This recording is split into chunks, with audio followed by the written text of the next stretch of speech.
On today's episode of Gathering the Kings. For the person listening, that's like, dude, I don't necessarily have that fulfillment of what you are, like the love, the passion. I'm just doing it because it makes me money, or I'm doing this for 3 years and then I'm selling. Is there a layer to passion, that person, whether they haven't achieved that level of success? What can they glean from this passion that you're expressing? You are listening to Gathering the Kings with Chaz Wolf, featuring fellow 7, 8, and even 9-figure business owners who have real battle scars from business and life, but have prevailed as the king that they are designed to be. We welcome high-performing entrepreneurs to the stage in order to reveal the real of the real on what it takes to build a successful business today. We dissect the good and bad decisions they've made along the way that give a true and accurate picture of the journey of success and how you too can get there. Through this dialogue, you will learn the value of growing your network and surrounding yourself with power players and kings like today's guest. Grab your pen and notebook because we're about to dive in. What's up, everybody? I'm Chaz Wolf, Gathering the Kings podcast. Today I've got Kris McCarthy here on the King stage, my bearded brother from another mother. How we doing? I'm doing great. Thanks so much for having me here today. Dude, Respect the beard. Gotta show love for the beard for sure. Yeah, mad respect. From the screen, I can kind of see yours has got a reddish tint. Is that right? Yeah, I got the ginger look going on. Always have, and I got a few white ones coming in here, but I think that's just because of the business. But it's all good. It's wisdom, they tell me. It's wisdom because I'm starting to get them in too, and I'm not sure what to think about them, but they say it's wisdom. I don't know. Yeah, I don't know. Like, I guess you just got to embrace it, right? Yeah, that's right. Kris, I'm so thankful that you're here. Spend some time with us. What kind of business do you have? So my co-founder and I, we co-founded a sports tech startup. So we work with professional sports teams to help them increase their sponsorship sales and their fan engagement with their partners. Wow. That is a succinct answer. What inside of that, I want to know like the story and how you got there. But my first question is always the same. For every successful person that I've met, there is a burning desire. And I want to know what's deep inside of Kris that just can't be quenched. What is that? Yeah, I think back to an early age, I feel like I always had an entrepreneurial flair. In university, I started a delivery business on campus, and I was featured in the newspaper and everything, and that was my first kind of forte into entrepreneurship. But I took business admin. One of my classes was entrepreneurship, and I just fell in love with the idea of being able to make your own schedule and just the freedom that being a founder and entrepreneur can give you. So I have a really unique story. I played professional hockey, ended up transitioning into the front office, and then I came across a pain point naturally while I was working with my now co-founder, and we found a pain point that a lot of other teams in professional sports had. So we made the decision to make the jump, and I just think I was always kind of in the back of my mind looking for an opportunity and to do something and make a difference in the world and put my stamp and leave a legacy. And that was part of the reason why. And I'm also a huge sports fan, growing up here in Canada and, being a hockey player, and to be able to work in professional sports has always been a dream of mine. But to work with dozens or not, if not hundreds of professional sports team for me is just a dream come true. So love what you do what you love what you do. I truly believe that. Yeah. Well, I could see that coming through, and some of the, rather cliche things that you've said that I've said myself, that the listener might be hearing you say those things and go, well, but I would challenge to say that the kind of the cliche is pretty right. It's it's cliche for a reason. And so for you, for your history here, there's a stamp, there's a legacy, like you said, you were just kind of rolling there for a minute. I was feeling it, but what does that mean for Kris? Okay, so you get to work inside of professional sports. I can see that being a dream of yours, being a professional athlete yourself. Okay, I see that. Has that changed? Has that developed for you over time? Did you always know that? If that's the dream and you're living it now, is there anything else? Give us a little bit of picture there. Yeah, no, I think the dream growing up here in Canada being a huge, hockey, it's culture, right? So, my dream was always to play in the NHL, like a lot of Canadians growing up. I had a couple devastating knee injuries, in my draft year, back to back, and it kind of set me down another path. I always thought I'd play, a high-level professional hockey, and I was able to live that dream of playing minor pro hockey, but I figured, once I gave up on, the dream that I could work in the front office, and I came across this pain point, and was so passionate about the problem that we're solving because we ran into it so many times selling sponsorship and just hearing no, no, no, and the reasons why our teams are looking for digital assets or businesses are looking for digital assets. They want to be able to collect customer analytics in this data age that we're living in. And we just didn't have anything like that. So we saw a huge niche opportunity in the market to create something great and, be able to like live out some of our dreams. My co-founder Shannon's also a huge sports fan. So together we get to travel the world. We get to go to all these sporting events. And it's just like such a fulfilling thing for me, like you think of like Maslow's hierarchy of needs and your self-actualization. Like I'm living that moment right now where this is something that I've always wanted to do in my life and we're living it. So I think another aspect of that is, we're a team of 10 now and, my co-founder and I were the leaders of the company and we have to provide for our employees. We have to make sure that they're taken care of, make sure that they're happy and make sure that they're fulfilled as well too. So seeing them grow and be promoted within the company and then take on responsibility and have other employees underneath them, like that's super fulfilling for me. So I think for me, like starting this business, there's just so many reasons why and like so many things that like just fill my heart and fulfill me as an entrepreneur. Yeah, I love that. And I think that what you've described, obviously I have, I felt that many times in my life, but even more so now with just a lot of the layers that I've added into my life. I've had people say, dude, you podcast all the time. You create these awesome events for entrepreneurs. In a couple of days, we're leaving to go on a cruise to Bermuda, which is with like a handful of other families that we're doing this family mastermind, talking about business and family and marriage. And to your point, I've kind of constructed this life that I saw, and I just happen to be bringing people with me, which is just awesome because that happens to be my business. And so I see what you're saying. I feel what you're saying. For the person listening that's like, dude, I don't necessarily have that fulfillment of what you are like the love, the passion. I'm just doing it because it makes me money, or I'm doing this for 3 years and then I'm selling. Is there a layer to passion that person, whether they haven't achieved that level of success yet, or maybe they have, but it's more like just X's and O's, more like number pushing, that they can, like, what can they glean from this passion that you're expressing? Yeah, I mean, like, you're only on this planet for so long, right? Like, a couple examples. A high school friend of mine just a couple days ago passed away at 30 years old, died in his sleep. I mean, like, what other like example could you need to like get up in the morning and say, I'm going to make an impact today. I'm going to live my life to the fullest. Another example, I was driving home with my friend last night. He was driving me home after a board meeting that I had.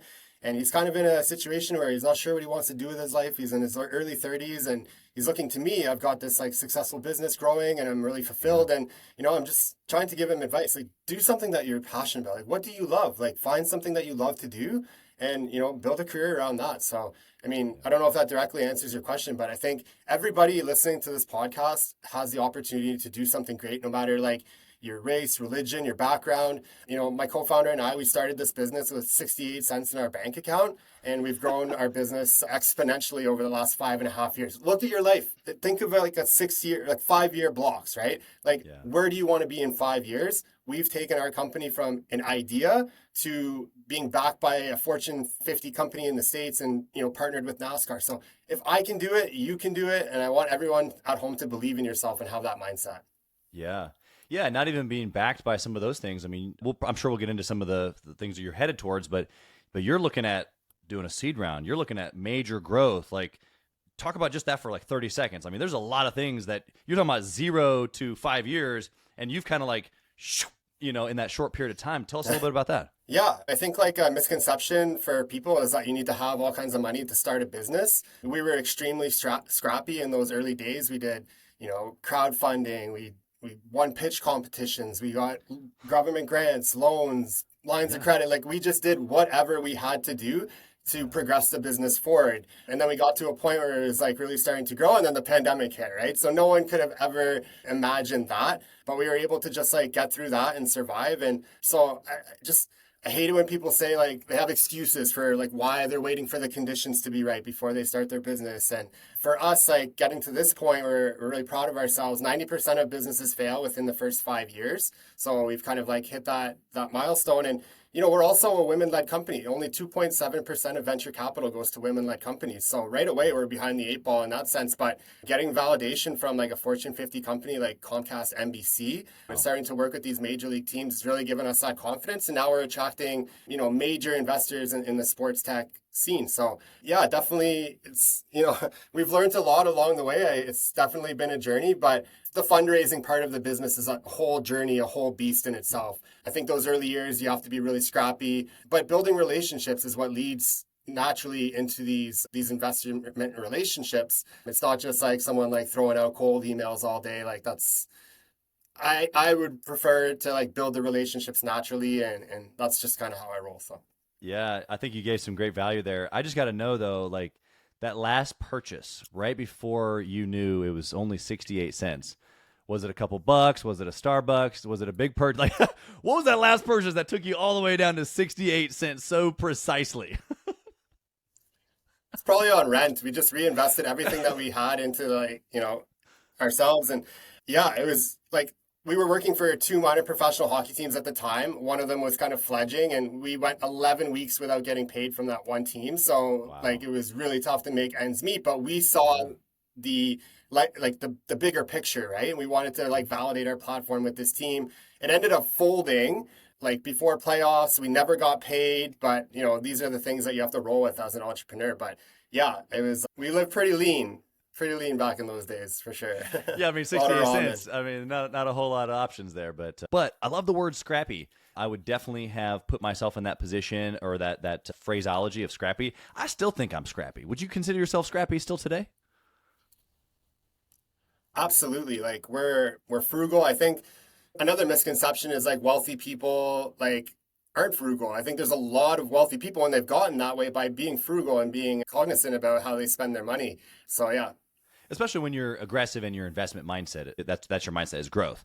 And what we're not saying to the listener here is be frugal and be afraid, be fearful.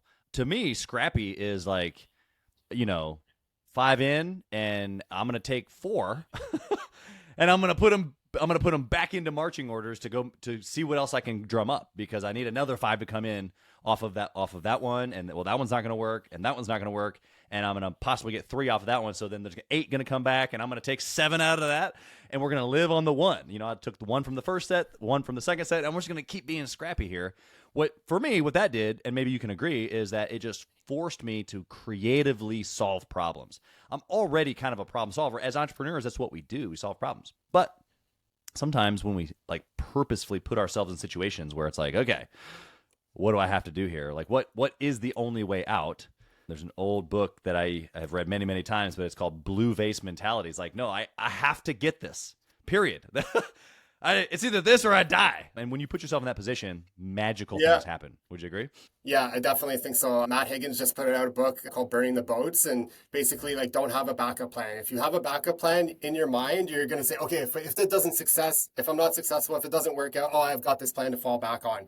And I think that's like a death wish in entrepreneurship. Another word that I'll throw in this conversation is being resourceful. I think a lot of founders, entrepreneurs don't realize how many resources there are out there. I'll speak for Canada because we're a Canadian company, but the government is really good at fostering like young businesses, and that's something that Canada's really great at. But when it comes to like investment, there's a lot of like risk adverse investors in Canada compared to the United States. So that's where we're doing a lot of our fundraising. And another thing that you said there, like solving problems, like I think we have a really big strategic advantage because my co-founder and I are also like partners. We're able to solve problems in real time because 98% of the time we're together. So I appreciate that comment as well that you mentioned.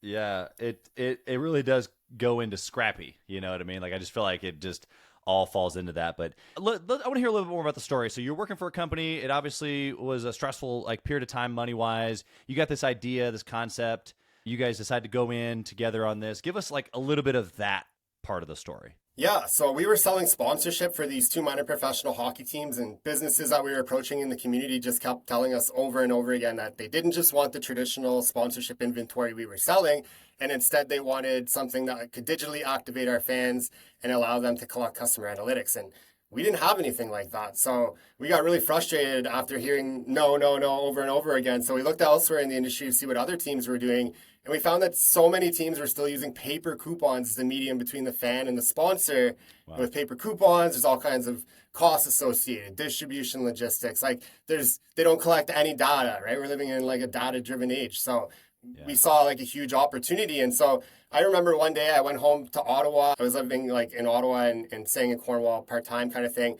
And I came back and Shannon my co-founder had created this free app maker that she had found. And she was like, look at this. And it was called Fansaves at the time. So basically it was like deals that sponsors could offer. So we went into the local businesses in the community and we were showing them, we're like, hey, would you want to put a deal on this to offer it to our fans? And they were like, yeah, that's great. And then we were like, you can track all of the engagement and everything. And they were like, whoa, that's really cool. So we we're like, okay, maybe like this is something, you know, we've gotten like the validation from the team, us. We've gotten the validation from the business, and we know from speaking to the fans all day that, you know, they're looking to support the team sponsors. So that was kind of like our aha moment once we got that validation from the partners that there could be something here. And it wasn't long after that we decided to take the leap and jump out of the plane without the parachute. So a little over 5.5 years later, here we are. Hey, here we are. We're going fast, drive fast, take risks. Okay, that's so it. We're falling fast. That's right. That's right. We're rising fast. I'm not sure. Right. I was going to say, maybe it's, I guess, dependent upon your perspective, but would you want to fall slow? But yeah, definitely. Things are moving fast. Love it. Hey, Kings and Queens, Chaz Wolf. I want to talk to you about something that's super important to me. We put a lot of time and effort, we meaning myself and my team, into this podcast, into the content that goes out every single day. And if you have been getting any sort of value or insight from this, we want it to be able to reach other business owners too. So we would love if you would like, comment, share, leave a review, post, share again, all of the things on social media, on all the different platforms, or even on the podcast mediums of Apple and Spotify. We would love to be able to get our content into more hands, more entrepreneurs, so they can grow their business as quick as possible. Together, we are building a community of like-minded entrepreneurs who are committed to growing their businesses to new heights. So let's do this. Let's help each other. Let's help each other grow. Love it, man. Okay, so I got to ask you some practicals. You've got a lot, I'm sure, to think about over the last 5 years. But what was a good decision that you made? We were just talking about this. You're falling fast. You haven't really known yet if the parachute pulls, and you're trying to pull it.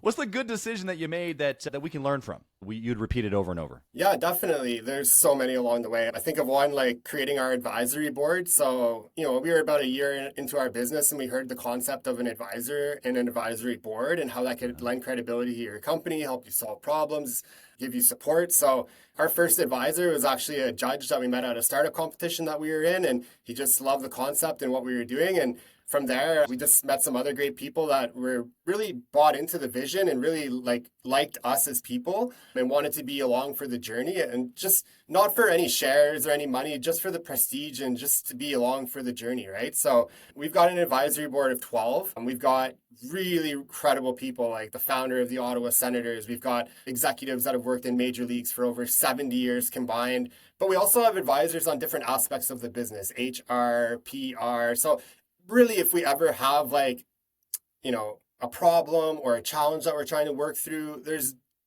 generally one of our advisors that we can turn to that we can get an expert opinion on and can help us kind of like work through the problem or the challenge. So I think that's really been like beneficial for us since we enacted it. And they become such big supporters and such big champions of us. And it just gives you even more confidence knowing that you have really credible people like that backing you. So I think that would be one of the best decisions that we made early on. Yeah, I love that. I think that there's obviously wisdom in putting people around you that can help you work through problems. This is why Gathering the Kings exists. I love how you guys did it for yourself. You've got your own little pocket of people there. I think that that's super valuable as well. They're even more intimate with the problems that you guys have because it's just an ongoing basis. Is there a magic formula of 12? Or can it be less? Can it be more? Is that just what you ended with? I wrote down 12. I thought maybe I'd ask you. Yeah, I mean, we've kind of had some advisors in the beginning that have kind of like filtered out. They're still like advisors, but we kind of cap it at 12, so they're more like mentors. But yeah, there was no like rhyme or reason. I honestly feel like we could have 100 advisors. So many people have come into our lives that have just been really supportive and provided us with like great insights. So, you know, we've created a really great like community, a really great network, and we've built kind of like a really great name for ourselves in the industry. So people want to be a part of that.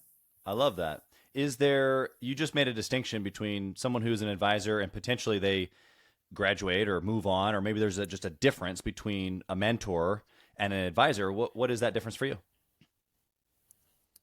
Yeah, I think just like for us, like an advisor has like an official kind of title slapped on them as like an advisor. They're more involved with our company, where mentors are kind of like one-offs, or, people we meet along the way that like, can help us in any way or provide advice from their experience. So an advisor is more involved in our company. We have kind of like monthly meetings, where a mentor doesn't have that like structure. It's just like, hey, if you can help us, great. If we can help you, even better. I'm a big believer in give before you take kind of thing, and reciprocity. So that's a big part of our mindsets. Yeah, I love that. Okay, so let's flip the coin here. What was a bad decision that you guys made that wasn't your finest hour, as I like to say? When we started the company, we were like, let's create an app. Like, we didn't know anything about like creating an app. We're both non-technical co-founders, so we failed forward a few times with our development. I'll summarize the first couple of years of our business trying to find the right developer, without really knowing like what we were looking for. So I would say like the development has been tough, but like creating the app before the web app if I could go back in time, I would have reversed it. I would have created our web app first and then our mobile app second.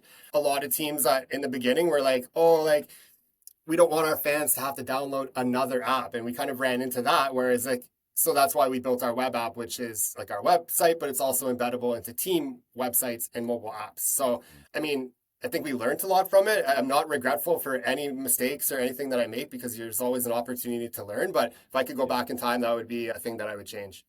Yeah, I think that, I mean, first off, that's like super unique of a decision. So I just really appreciate you sharing. Do you think that applies to other industries where consumers, generally speaking, don't want to quote unquote download another app, and maybe it's more convenient for them to open it up in Facebook or open it up from a website, or be a little bit more convenient in a different way? In this case for you, it was a mobile website version. What do you think about that?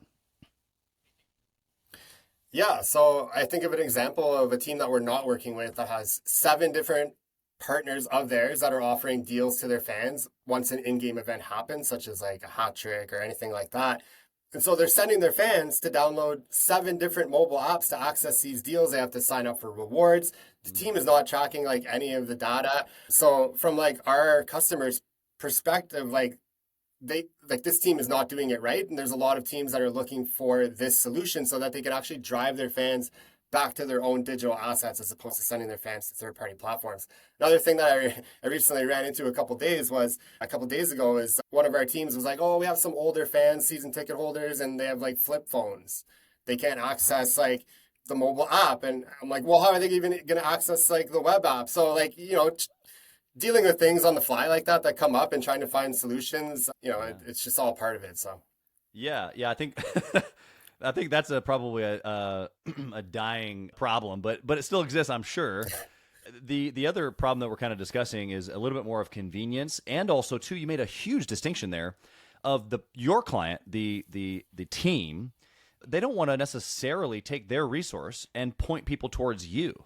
And so you as a business have to figure out how to make it the most valuable for them, which is keep their clients on their digital asset while collecting data on their behalf, and probably on your behalf, or some, at least analytics that you can be able to share or use for your business function. So I love what you did there. It's like, okay, well, this is what we thought was needed. We analyzed what our clients were actually saying, and what the marketplace was saying was inconvenient.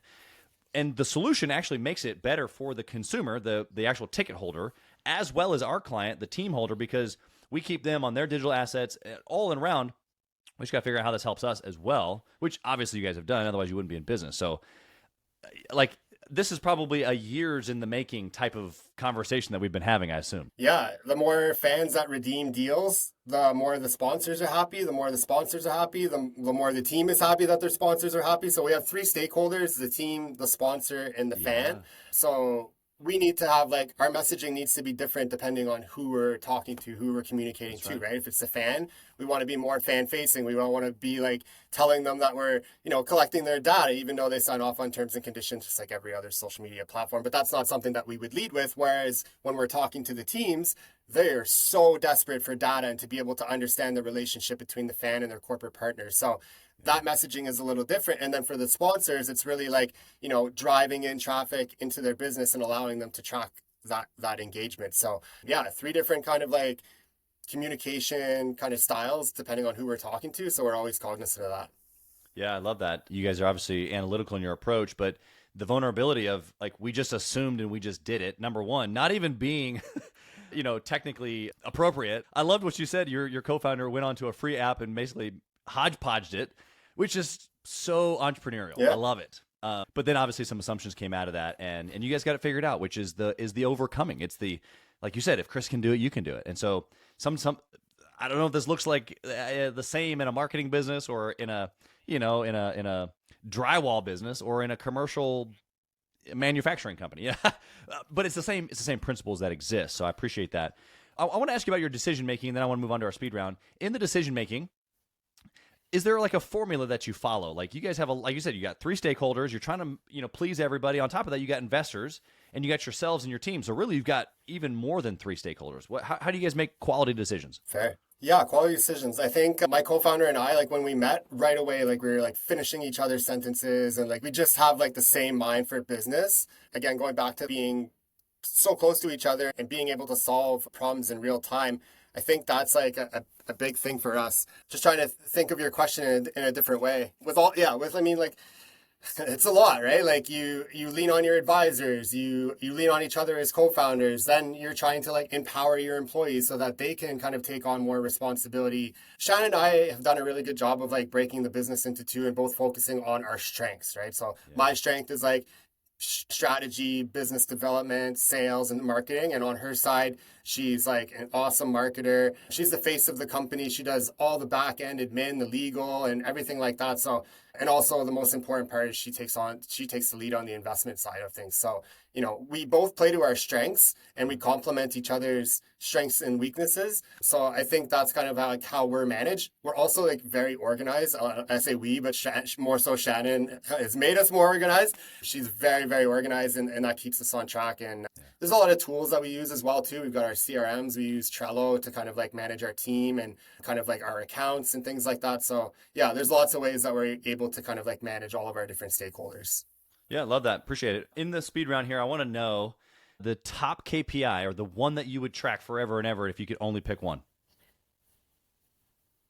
Yeah, it's easy. It would be number of redemptions. So number of deals redeemed by sports fans. Like that's really like the main KPI. I mean, obviously revenue is there, but like if people aren't redeeming deals on our platform is not doing what we created it to do, right? So that's like the absolute main KPI.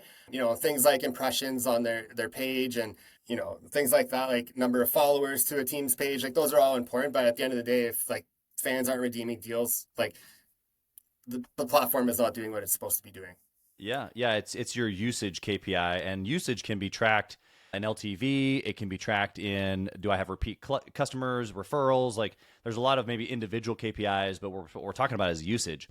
And for you being an app, if people aren't literally using the app and then also redeeming, or not the app, but the web app, then yeah, caught yourself. Love that. See? Yeah. What value do you bring if that's important because when we're promoting it, it's so true. Like when we're promoting it or the team's promoting it and they're saying, oh, it's the app. Like, no, we don't want fans to like, first of all, think it's an app and have to download another app. It's a digital platform. And like, that's a thing that we've dealt with. I'm so glad that you like made that distinction because like we've heard that so many times. And that's been a big part of our branding and strategy is to kind of move away from an app and more of like a digital platform. So sorry to cut you off. I wanted to throw that in there. I thought it was really important. Good, man. That's good. It happened in real time, right here before the listener. So there you go. I got to ask you a question about resources. You've got people around you. We've talked about that, but what about a book or a podcast or an event, something that you've got like business knowledge from that you can recommend?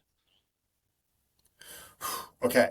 So book that I'm reading right now that I am really into is called No One Wins Alone. It's by Mark Messier, longtime NHL captain. And it's really about leadership and, culture and building a team. So that would be like a book that I'm reading right now. Like some other resources that I think are really important. We're a portfolio company for a few different startup accelerators. So one here in Ottawa. So there was a couple that we are local that really in those early years gave us the foundation and the mentorship and, the resources to grow our business. And then recently we were selected to join the Comcast NBC Sports Tech Accelerator out of 900 companies worldwide. So we were the only company selected. So that was like huge opportunity for us. It's given us the opportunity to like work with partners like NASCAR and explore pilots with like the WWE and other brands like that. But just the high level mentorship, the doors that they open in the sports world for us, the doors that they open in the investment world. Like when we talk about resources, there's things like startup accelerators that are there to help you grow your business. And so that's been a big thing. And then another third one I'll throw out has been pitching, and I'll throw in networking in with that because I think they're two of the same in a sense. We built our brand off of pitching at startup competitions. We've pitched on international stages down to local stages. At one pitch fest, we won a $100,000 convertible note. And, it's just really grown our network and our brand at no cost. So those are three resources. Anyone can apply for a pitch, no matter how early you are. And we've proven that. Accelerators are like an awesome opportunity for you to build a foundation, but also grow your company. And then I think listening to podcasts and reading books is another really important thing for entrepreneurs and founders. I got one last question here for you. I want to know if you had the opportunity to reach into the past and whisper in the younger Kris's ear, what would you say?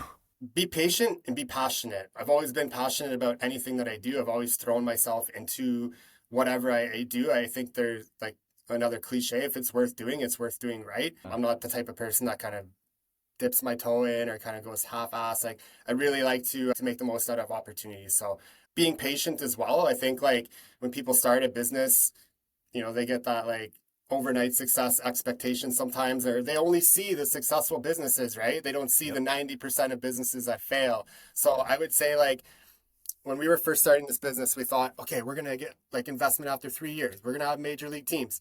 And it didn't work out like that. Like there was growing pains, then there was a pandemic. And so be patient. If you put the work in and you're passionate about something, nine times out of 10, you're going to be successful. And I firmly believe that. Yeah, man, I agree with you. Also, there's a message of persistence in that patience, because the definition of patience is basically long suffering, and that doesn't sound super awesome. Like when you really look at that, you're like, who wants to wait in long suffering? And you're like, pfft.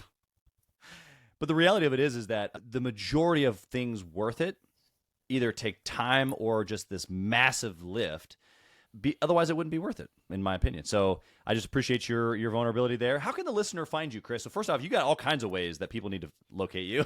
I mean, maybe we're a sports fan and we need to come check you out. Maybe we want to get some sort of a sponsorship at some of your team's events. Or maybe we're just an entrepreneur and we want to chat with you, or maybe there's an opportunity to invest in your company, it sounds like, potentially. How can we find you, Kris? Yeah, definitely. So for fans looking to learn more about the company, you can go to fansaves.com, or you can download our mobile app. You can follow your favorite teams and you can start saving money from the businesses that support those teams. So it's definitely the best way. We're on all those socials as well. For businesses that are interested in kind of like getting involved or learning more, there's a form on our website. You can fill out an inquiry and I'll be getting back to you as soon as possible. So kind of thing. And I would love to tell you more. And then for entrepreneurs, for people that are looking to kind of like learn more about our journey or looking to connect with me, I'm like a huge LinkedIn user, I guess you could say. I have like a minor addiction to LinkedIn. I just think it's such an awesome platform. Of course, I'm available on Twitter, Facebook, Instagram, all that good stuff. But my main platform of choice is LinkedIn. So whether you're an investor, whether you're a founder, or anyone just looking to learn more, like definitely reach out on LinkedIn. Okay, well, I appreciate that. We'll put that information as well as all the other details in the show notes, and just really appreciate your time, man. We had a heck of a time with me in a new recording studio and you with some shifting rooms over there. But man, we got this thing done, and dude, I think you provided some incredible value here today. I just so appreciate you being here. We wish you nothing but blessing to you, your partner, your team, the business, all the companies that you guys touch, all the consumers. Thanks for being here, man. Such a pleasure. Thanks for having me, and a big fan of the podcast. Thank you for listening to Gathering the Kings today. I hope that you were able to pull out a few nuggets to go apply into your business right away. More importantly, though, I hope that you're realizing that it takes more to be successful than just being by yourself, doing it all on your own, carrying the weight all by yourself. what I have realized, not only in my own journey from multiple businesses and multiple different industries, and now interviewing literally over 200 or 300 other very successful 7, 8, and 9-figure business owners, is that it's tough to do it alone. And so Gathering the Kings literally exists to bring together successful entrepreneurs. In fact, we are putting together 1,000 kings, specifically who are grateful but not done. We're intentionally assembling kings who fight tooth and nail for their business, family, and communities. And here's what we believe, that in the pursuit of excellence in those areas, that it ignites within us the responsibility to govern power and forge a lasting legacy. So if that relates and resonates with you, and you know that you need people around you, sharp, qualified, other very successful business owners, I want you to go to gatheringthekings.com. I want you to take a look at what we're doing and see if it makes sense for you to be part of our pursuit to 1,000 kings. Talk soon.